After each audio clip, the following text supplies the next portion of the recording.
State-of-the-art research. Industry-driven skilling. 100% placements. KL, deemed to be university.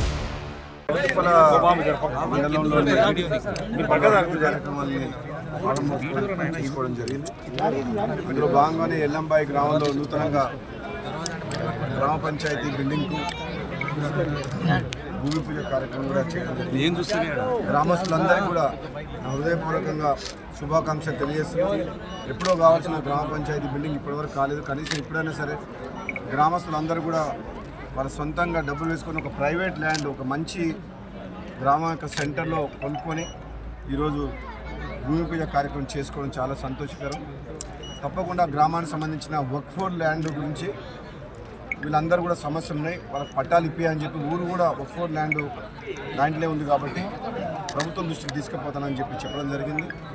గత ప్రభుత్వంలో ఏదైతే సమస్యలు చాలా కాలంలో పరిష్కారానికి కాక చాలామంది సమస్యలతో బాధపడుతున్న ప్రాంత ప్రజలు, ఈసారి ప్రభుత్వం కాంగ్రెస్ పార్టీ ప్రభుత్వం వచ్చింది కాబట్టి ఒక శాసనసభ్యునిగా వీళ్ళందరూ నన్ను గెలిపించినందుకు తప్పకుండా ఈ ప్రాంత సమస్యల మీద నా ప్రత్యేకమైన దృష్టి పెట్టి ఒక్కొక్కటి సమస్యలు. ఎందుకంటే ఇప్పుడే గవర్నమెంట్ వచ్చింది, అప్పుడే కేటీఆర్ ఏదో మాట్లాడుతుంది, నోటికి వచ్చినట్టు మాట్లాడుతుంది కేటీఆర్. ఇంటికి ఉద్యోగం ఇస్తామన్నారు, పేదలందరికీ 2 బెడ్రూమ్ ఇల్లు కట్టిస్తున్నారు అన్నారు, 3 ఎకరాలు ఇస్తామన్నారు, కేజీ టు పీజీ అన్నారు, ఎన్నో వందల రకాల మాటలు చెప్పింది. కానీ మేము ఎప్పుడన్నా ఏదన్నా మేము తొందరపడి మేము మాట్లాడినామా? మేము ప్రజల పక్షాన పోరాటం చేసినాం, అడిగినాం. 10 ఏళ్ల పాటు 2 సార్లు మీకు అవకాశం ఇచ్చాం. తెలంగాణ ఇచ్చిన కాంగ్రెస్ పార్టీకి తెలంగాణ ప్రజలు ఈ కుటుంబ పాలన పోవాలని చెప్పి, ఒక ప్రజాస్వామ్యం ఈ తెలంగాణలో రావాలని చెప్పేసి, ఈ కుటుంబ పాలన మంచిది కాదు, ఈ అవినీతి పాలన అని చెప్పేసి కాంగ్రెస్ పార్టీకి పట్టం కట్టింది. మేము ఇప్పుడే గవర్నమెంట్ వచ్చింది, తప్పకుండా ఇది పేదల ప్రభుత్వం, పేదల రాజ్యం వచ్చింది, ఇది పేదల పార్టీ. డెఫినెట్గా 100% చెప్తున్నాము, రాబోయే రోజుల్లో తెలంగాణలో కాంగ్రెస్ పార్టీ ఇచ్చిన హామీలన్నీ నెరవేరుస్తుంది. తప్పకుండా మేము కూడా ఒక నిబద్ధతతో పనిచేస్తాం. పోయినసారి లాగా ఎమ్మెల్యేలు, రాజకీయ నాయకులు ఏమీ లేని వాళ్ళు, టీఆర్ఎస్ పార్టీ నాయకులు వందల వేల కోట్ల రూపాయలు భూములని దోసుకున్నారు అధికారాన్ని అడ్డం పెట్టుకుని.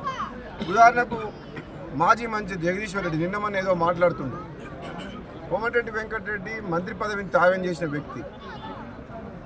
జగదీశ్వర్ రెడ్డి ₹1 ఆస్తి లేనోడు, కిరాయి ఇంట్లో ఉండేటోడు, వేల కోట్ల రూపాయలు సంపాదించింది 10 ఏళ్ళలో. ఆయన మంత్రి పదవి ఎట్లొచ్చింది? కేసీఆర్ మందు గ్లాసులో సోడా పోసి తెచ్చుకున్నాం మంత్రి పదవి. మేము పోరాటం చేసినాం. ఒక 5 ఏళ్ళు నేను ఒక ఎంపీగా ఉంటే తెలంగాణ కోసం పోరాటం చేసిన. ఈ 10 ఏళ్ల నుంచి తెలంగాణలో ఒక ప్రజాస్వామ్యాన్ని కాపాడుతందుకు ఒక కుటుంబ పాలనకు వ్యతిరేకంగా పోరాటం చేసిన, అవినీతి పాలనకు వ్యతిరేకంగా పోరాటం చేసిన, ప్రజల పక్షాన అవసరమైతే నా పదవి త్యాగం చేసిన తప్పితే నేను ఎప్పుడు కూడా తప్పు చేయలేదు. అందుకనే మా గురించి మాట్లాడేటప్పుడు జగదీశ్వర్ రెడ్డి కొంచెం నోరు కంట్రోల్లో పెట్టుకుంటే బెటర్. సూర్యాపేటలో కూడా మేము టికెట్ కరెక్ట్ క్యాండిడేట్కి ఇవ్వలేదు కాబట్టి గెలిచిండు అని చెప్పి నేను చెప్పిన. ఈ చౌటుపల్లి మీటింగ్లో 12లో 11 గెలిచినాం.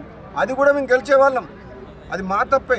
ఆయన ఏదో గొప్పతనం అనుకుంటున్నారు. కానీ ఈసారి నిజంగా చెప్తున్నా, తెలంగాణ ప్రజలందరూ కాంగ్రెస్ పార్టీని ఆశీర్వదించి ఓటేసారు కాబట్టి టీఆర్ఎస్ పార్టీ నాయకులు కొంచెం ఓపిక పట్టాలి. ఎందుకంటే ప్రజలు మాకు తీర్పిచ్చిన, ఒకసారి అధికారం ఇచ్చిండ్రు. ఇప్పుడు 2 నెలలకే 3 నెలలకే ఏం తొందర ఉంది? కొంచెం ఓపిక పడితే మేము కూడా పని చేస్తాం కదా. మాకు కూడా అవకాశం ఇచ్చిన ప్రజలు. తప్పకుండా ఈ ప్రాంత ప్రజలు, ఈ చౌటుపల్లి మండలంలో మూసి కాలువ, పిలాయపల్లి కాలువ కానీ ఇక్కడ ఉన్న సమస్యలు చాలా ఉన్నాయి. ఈ హైవే కూడా యాక్సిడెంట్స్ అవుతున్నాయి. ఇక్కడ BUP చేయాలి. యాక్చువల్గా చెప్పాలంటే ఎల్లంబాయి దగ్గర అది BUP చేసింది. ఎన్నో సమస్యలు ఉన్నాయి. నేను చెప్తున్నా, అందరికి హామీ ఇస్తున్నా, 100కి 100% మీ సమస్యల కోసం ఈ 5 ఏళ్ల కాలం నా పూర్తి సమయాన్ని వెచ్చించి ఈ ప్రాంత సమస్యలకు అన్నిటి మీద నేను పోరాటం కూడా చేయాల్సిన అవసరం లేదు. గవర్నమెంట్లో మేము ఉన్నాం కాబట్టి తప్పకుండా ప్రభుత్వం దృష్టికి తీసుకుపోయి ఈ సమస్యల పరిష్కారాన్ని కృషి చేస్తామని చెప్పేసి కూడా మేము మాటిస్తాం. మరిన్ని వీడియోస్ కోసం ఛానల్ సబ్స్క్రైబ్ చేయండి, లేటెస్ట్ అప్డేట్స్ కోసం వాట్సాప్ ఛానల్ ఫాలో చేయండి, అండ్ లింక్ డిస్క్రిప్షన్ లో ఉంది.